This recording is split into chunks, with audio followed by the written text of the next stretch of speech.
Welcome to World Watch. We begin tonight with a summary of international reaction to the US raid on the Iranian oil drilling platform in the Gulf.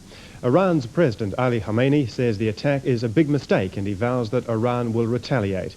The official Soviet news agency TASS has denounced the attack as military adventurism and says it will bring no dividends to the Reagan administration.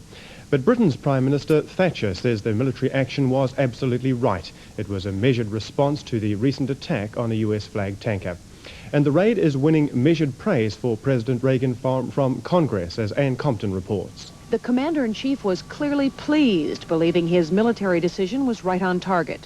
We thought that it was an appropriate and proportionate response. And the president does not believe the attack means the U.S. is now at war. No, we're not going to have a war with Iran. They're not that stupid. But the administration does not expect the military strike will end the Persian Gulf conflict.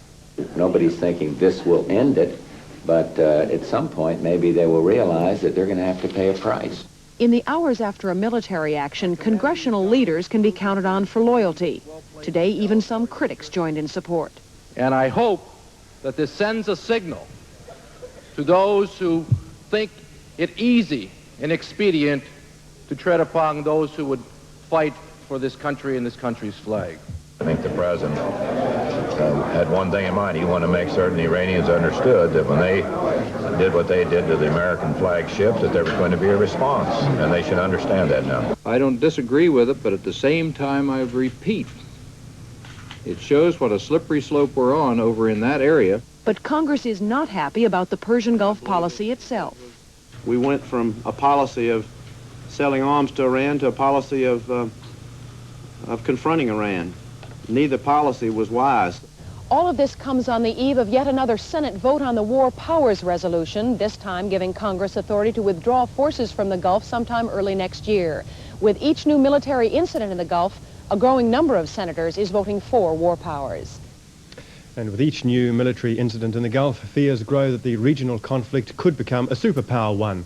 Just a matter of weeks ago, the US and the Soviet Union were agreed on a United Nations resolution on a ceasefire.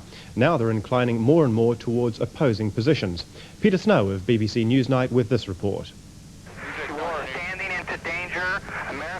Today's action leads some to believe that the Gulf War is in danger of escalating into a superpower confrontation.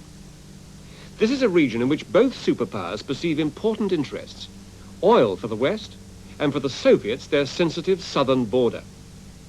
Unlike in Europe, there are no clearly understood rules within which the superpowers operate.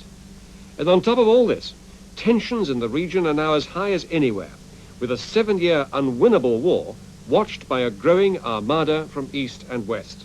In the Gulf, you'll find all those ingredients present. Vital American interests involved with oil, with Saudi Arabia, with the Arab side. Vital Soviet interests. After all, Iran is to the Soviet Union exactly what Mexico is to the United States. I'm not sure whether the ground rules are well understood between the superpowers, and certainly the combatants, their policies are out of control. Therefore, I think the basis is there for a superpower confrontation. The American involvement was born out of superpower rivalry. It was after the Soviets lent the Kuwaitis 3 Russian tankers and naval protection to get their oil through the war zone that the Americans responded with their offer to reflag 11 Kuwaiti ships. The official reason for the American presence in the Gulf is protecting the oil routes. Kuwait has 1/8 of the world's oil reserves, and all its exports must come out through the Gulf. But European support for the American presence has been muted. Mrs. Thatcher did send the Royal Navy's minesweepers eventually, and other European governments sent ships too. But they've all been careful to distance themselves from the huge firepower of the American Navy, anxious not to become embroiled in the Iran-Iraq war. Despite the apparent failure of the UN Secretary-General's peace mission to Tehran and Baghdad last month, at the Security Council, the Soviet Union has pressed for the United Nations to take over the job that individual countries are doing patrolling the Gulf. The position of the Soviet Union is crystal clear.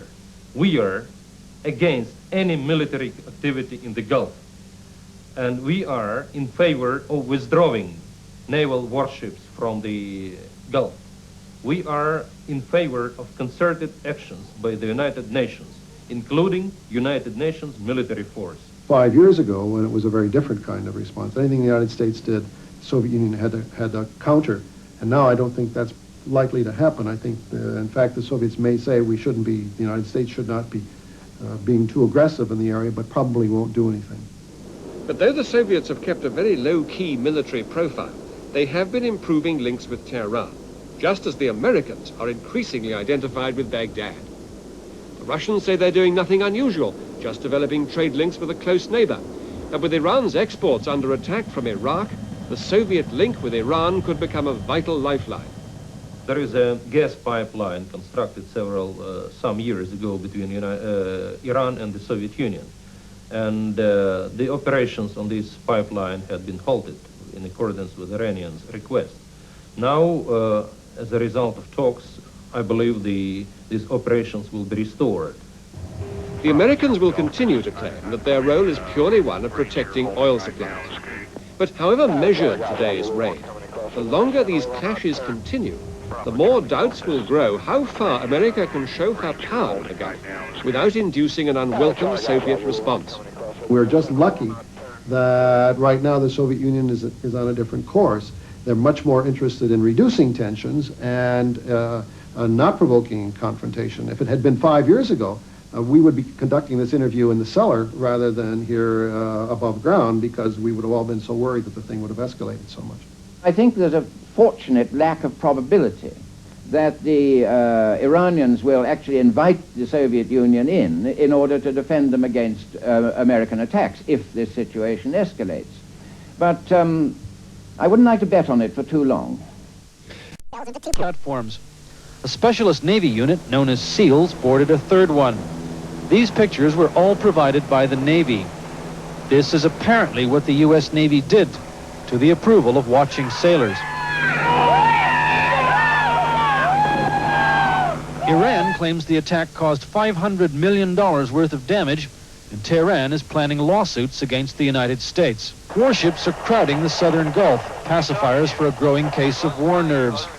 The USS Guadalcanal's mine-sweeping helicopters usually lead convoys of American-flagged tankers. Under the shadow of Tehran's threat to avenge yesterday's attack, the next convoy will be a tense one.